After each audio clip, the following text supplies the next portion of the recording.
the event of my death, I hereby declare that all my worldly possessions pass to my son, Bruce Wayne. So I'm here with Dax from Rocksteady, who is working on Batman Arkham Knight. Right, you guys have built all of Gotham. How much work was that? It had to be that way. Bringing the trilogy that we've been working on to a conclusion, we wanted to really go out with a bang, and something that we've been wanting to do right from the start is to realise that kind of the entirety of this legendary city. So it's been a ridiculous amount of work, a huge mountain to climb, but I think gamers want it. We certainly wanted to do it as a studio and as developers, so that's what we did, and we're exhausted, but it's looking good. So what are the key things that focusing on next gen has allowed you guys to do? Batmobile. That's it. We knew right from the beginning of the development of Arkham Knight that we really wanted to put one feature right at the heart of this game, to build an epicenter that everything else orbits around.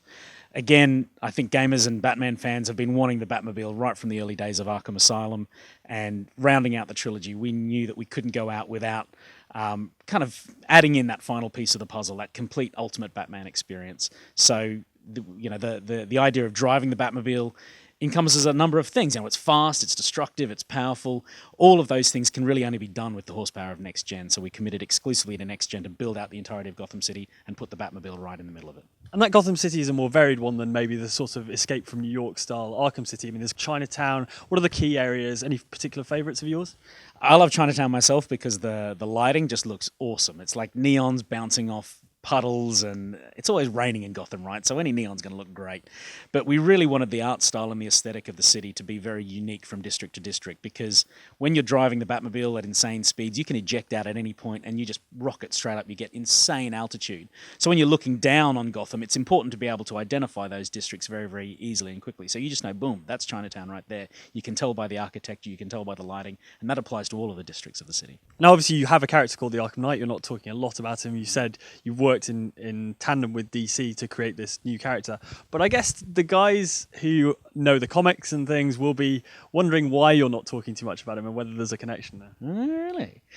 It's been really exciting for us. That opportunity doesn't come along very often, to design a character that you are including in Batman's world, and for him to be such a significant part of the story of Arkham Knight and the Arkhamverse. It's just such a thrill. And we're designing our own Batmobile on top of that, and a new Batsuit. Like, the creative energy that's going on at Rocksteady right now, and that has been going on since we finished Arkham City at the end of 2011. It's just been such a wild ride, and having creative collaboration with Warner Brothers and with DC Comics to make all that happen, it's just awesome.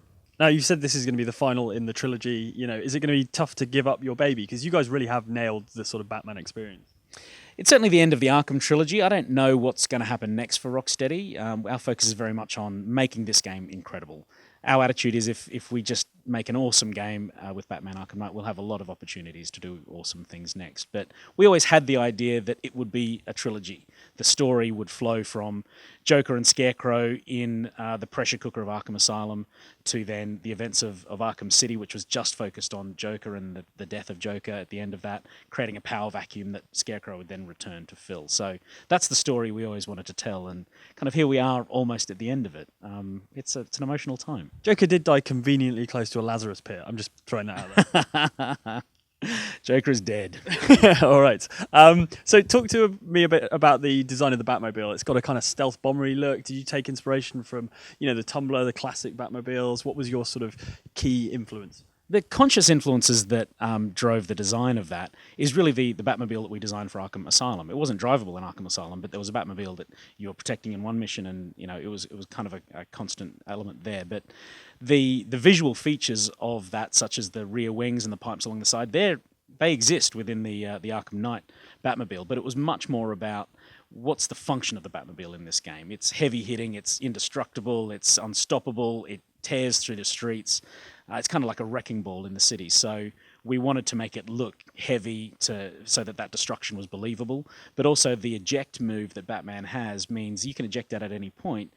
With the design of the Arkham Asylum Batmobile, the cockpit was set right to the back, so it wouldn't make sense from an efficiency perspective for Batman to have to kind of clear the bonnet. So moving the cockpit right to the front, much more like a fighter jet, means you can just eject straight out and directly into action. So the function of the Batmobile from a gameplay perspective was really the core influencer for the look and visual design of the Batmobile this time around. Interesting tweak for Riddler's character that he's now designing racetracks. That's kind of quite a career change. Yeah, our sort of twist on Riddler has always been an intellectual one, but he was like this very productive engineer in Arkham City, always hard at work, and the design of him was reflective of that. You know, he was kind of grease in his hair and always a bit sweaty.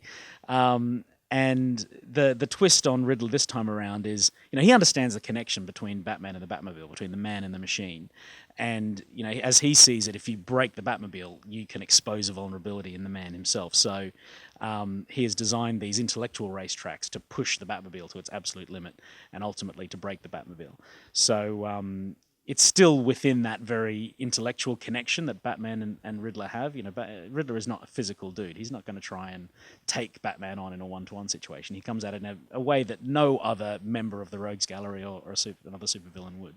What did you guys make of Arkham Origins? Because obviously different development studios take on kind of the Arkham universe. What was your take on that? Did you guys see it as a sort of fitting tribute? I thought it was a really solid prequel, absolutely. You know, but the focus that we have had is right from the end of Arkham City, like how do we finish the trilogy that we started? So all of our energy has really been going into making this game just as incredible as we possibly can ever since the Christmas 2011. So there's years and years of intense work have gone into Arkham Knight. Now, one of the great things about Batman Arkham Asylum was there was a secret in that game that was not discovered until way, way after the game was released, and you guys had to explain it to people. Is there anything in Arkham City, the previous game, that people never spotted? Any secrets that are still left uncovered? Well, it was meant to be Scarecrow's barge, but it was discovered within 7 hours of the release of the game. You know, when we were putting that in, we thought, no one is going to find this. You need the cryptographic sequencer. In this particular point, there's no indication of any of it.